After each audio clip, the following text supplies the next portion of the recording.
Etsy SEO is already complicated enough, but if you're doing these 8 things, you may be making success on Etsy even harder for yourself.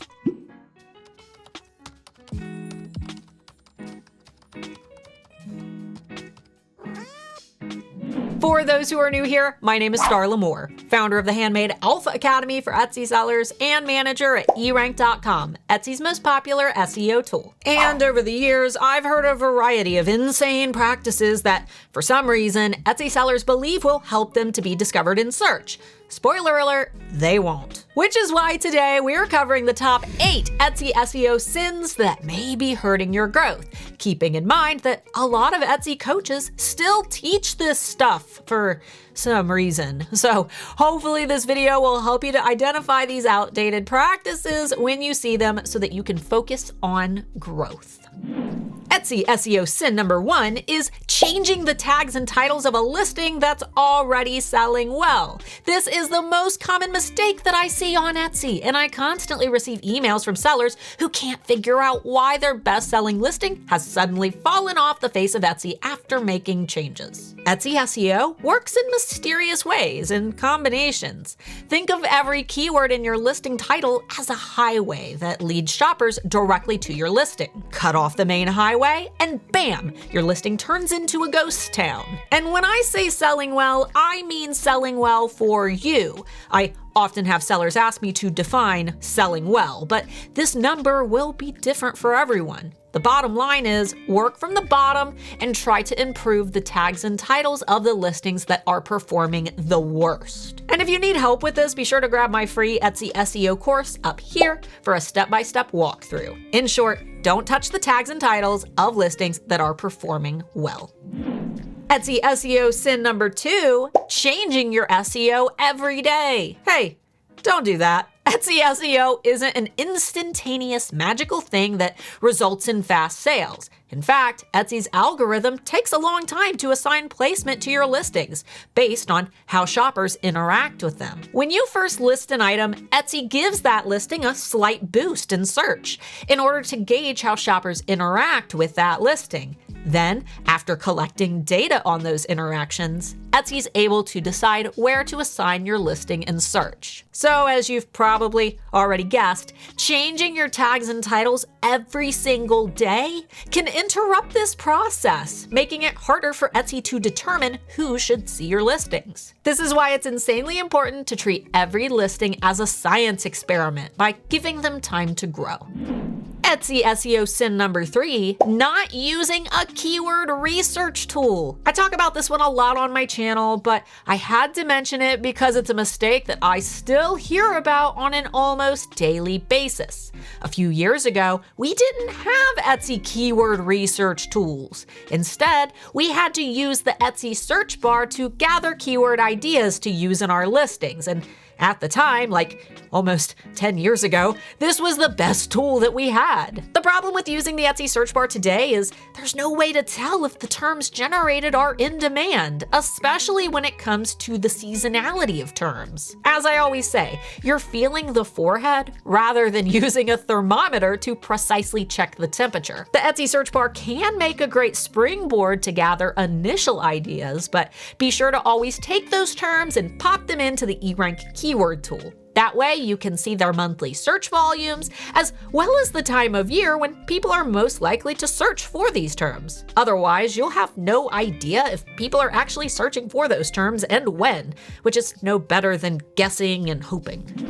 Etsy SEO sin number 4, not keeping an eye on your keywords monthly. Going along with our last point, trends are an ever-changing ecosystem. What was popular yesterday may not be popular tomorrow, so it's important to keep an eye on the keywords that you use in your listings to ensure that they're still popular, especially if you notice a listing that normally performs well suddenly dropping in performance. You can do this manually by searching for those terms in eRank's keyword tool to double-check their search data, or the better option, save your most popular keywords into keyword lists. That way you can keep an eye on those terms over time without having to manually look up their search volumes.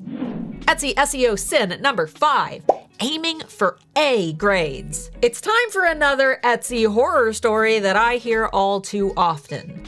A seller has listings that are selling well, but they notice that their listing has a low letter grade in eRank's listing audit. So they change their tags and titles in hopes of getting a perfect A grade, only to later watch as their listing's performance tanks. Guys, grades are not a measure of your keyword strength. Getting an A grade does not mean that you've properly optimized your listings, and having A grades is not important to your growth. eRank's grading system is nothing more than a checklist that lets you know if you followed Etsy's best practices. It's a checklist, not a measurement tool. And while this tool is insanely useful when listing new items or working to improve outdated listings, my golden rule of Etsy SEO remains: never ever change the tags and titles of a listing that is already performing well, even if it has a bad letter grade. This isn't school. Instead, use your grades as a way to work on the listings that are underperforming so you can pinpoint areas that you could be improving. Etsy SEO sin number 6, using incorrect holiday attributes and occasions. When listing new items, it's important to understand the purpose of your attributes and categories, which are the little drop-down menus that you use to fill out key details about your products when creating a listing. Around holiday time, it's a common practice to see sellers run to their holiday attributes and switch them all to Christmas in hopes of targeting holiday gift shoppers. But before you do this, it's important to ask yourself, is my item really a Christmas item? For example, this mug is a Christmas mug and would qualify for a Christmas attribute. This mug is not a Christmas mug and does not qualify for a Christmas attribute. So only use attributes that actually fit the theme, holiday, or occasion. If none of these attributes apply to your listing, it's best to leave them blank. Etsy SEO sin number 7, aiming for a 100% visibility score on eRank. This is one I've heard from multiple Etsy coaches, and it's about as silly as saying, every time you play the lottery, you should aim to win. Well, duh, of course getting a 100% visibility score is great, but it's also insanely hard and a very unrealistic goal to set for yourself. Your visibility score on eRank is a measure of how your listing's daily views compare with listings in thousands of other Etsy shops. It's an average over all time since the listing was created. For example, a listing with a 90% visibility score has more average daily views than 90% of Etsy listings. And changing your visibility score takes time, as these numbers are based on buyer behavior towards your listing. Remember, visibility measures the past performance of your item. It isn't a crystal ball that can see into the future, nor is it a score that will change right away, no matter how much you improve a listing. So don't focus too much on getting a 100% visibility score. If you can, awesome, but if not, it doesn't mean that you failed. Your visibility score is just another tool that can help you identify listings in your shop that may be performing weaker than others, so you can work to fix them. My last SEO sin is a brand new one that's popped up over just the last few years, and it's one that most sellers are doing without even realizing why it's so harmful to their growth. Definitely not something that you want to be doing if you're trying to build a sustainable income for your shop. But before I reveal the final sin, I do want to quickly mention that my Etsy coaching program, the Handmade Alpha Academy, will be opening for enrollment for the first time in 6 months, starting on June 14th. I'm going on nearly a decade of teaching Etsy sellers, and with over 2,000 students, I guarantee that you'll absolutely love the Academy, or I'll give you your money back. I love HAA. Before I joined HAA in the winter session of 2023, I had no clue what to do for my Etsy shop. The way that Starla goes into details about what different color psychology is and how to market to your target customer, she really breaks it down step by step. Starla and Mark will break everything down in a simple, easy to understand teaching style. If I can do this, you can do this. And with HAA, I have a step-by-step module, each module building on itself, each step building on itself, so that I have that concrete foundation. As a person who has ADHD, I really appreciated the way that the lessons were taught. I have the business foundation to do whatever I need to help that business succeed. And I just thought that that was so impressive for a course to just be so inside my brain that I was constantly thinking of how to make the store better. So if you're ready to take your business to the next level, I would highly recommend joining Handmade Elf Academy. It's been a lifesaver for me, and I mean that quite literally.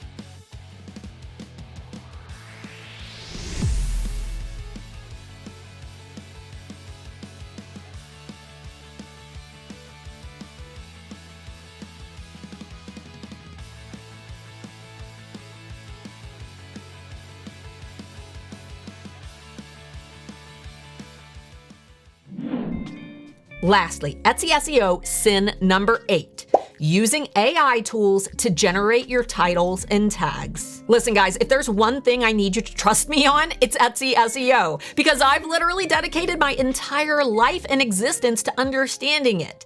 The one thing that sellers don't realize when optimizing their listings with AI tools is that AI does not have keyword data. Let me say it again. AI tools do not have data to back up their keyword suggestions. When using tools like eRank, we acquire our data through massive data panels where millions of shoppers have opted to have their search patterns and activity used for research purposes. And this data isn't cheap, nor is it publicly available for AI to grab onto and generate, especially since these search patterns change every single month. So while AI tools may be able to give you some good guesses based on what sounds right, that's just the thing.